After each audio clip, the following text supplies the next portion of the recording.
Hello, everyone, and welcome to the Weekly Report. For Randall Reilly, I'm Joshua Miller. It's great to have you back with us this week, and I hope you all had a great Thanksgiving and were able to take at least a little time off. But now back to the grind. Now I've got all the updated numbers, and we'll let you know how things went during that holiday week in just a moment. But first, a quick update.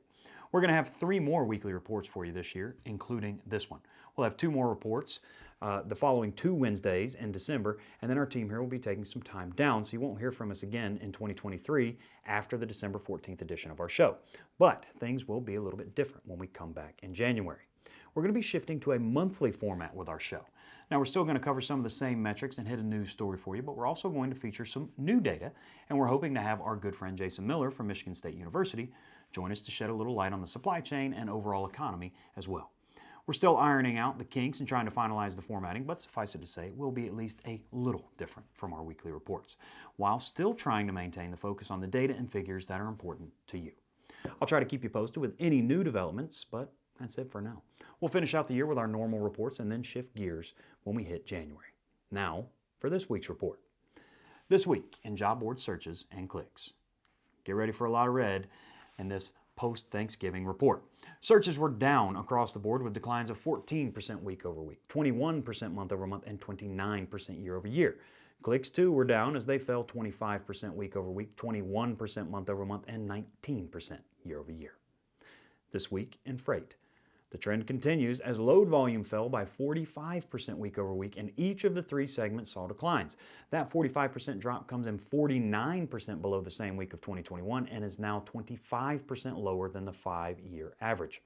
With that being said, declines were relatively uniform across the country as the drops were due to the Thanksgiving holiday.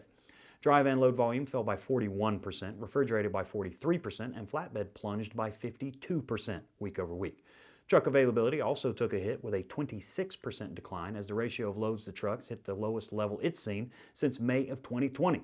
Interestingly, although the load to truck ratio is lower than the typical number we see since the pandemic lockdowns began, the number still comes in slightly higher than the average weekly market demand index in 2019. Overall spot rates dipped by 2 cents per mile week over week, with dry van rates being the lone green number this week as they increased by 7 cents per mile. Refrigerated rates were down 5 cents and flatbed decreased by 1 cent per mile week over week. Now, our story of the week. A railroad strike that we thought we avoided could be back on.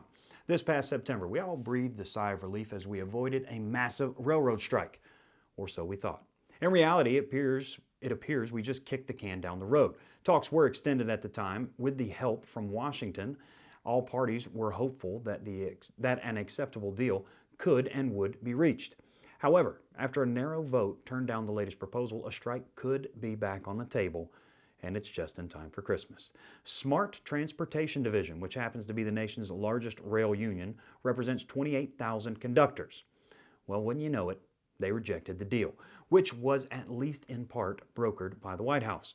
The final vote saw record turnout, and in the end, the proposal failed by the slimmest of margins, with 50.8% voting no. The second largest rail union, the Brotherhood of Locomotive Engineers and Trainmen, voted in favor of the deal. The Conductors Union and the Engineers Union together make up around half of the unionized labor force, but the total of 12 unions involved adhered to what's called a Me Too policy. Under these conditions, the terms agreed to by the last holdout would then trickle down and apply to the rest of the unions involved.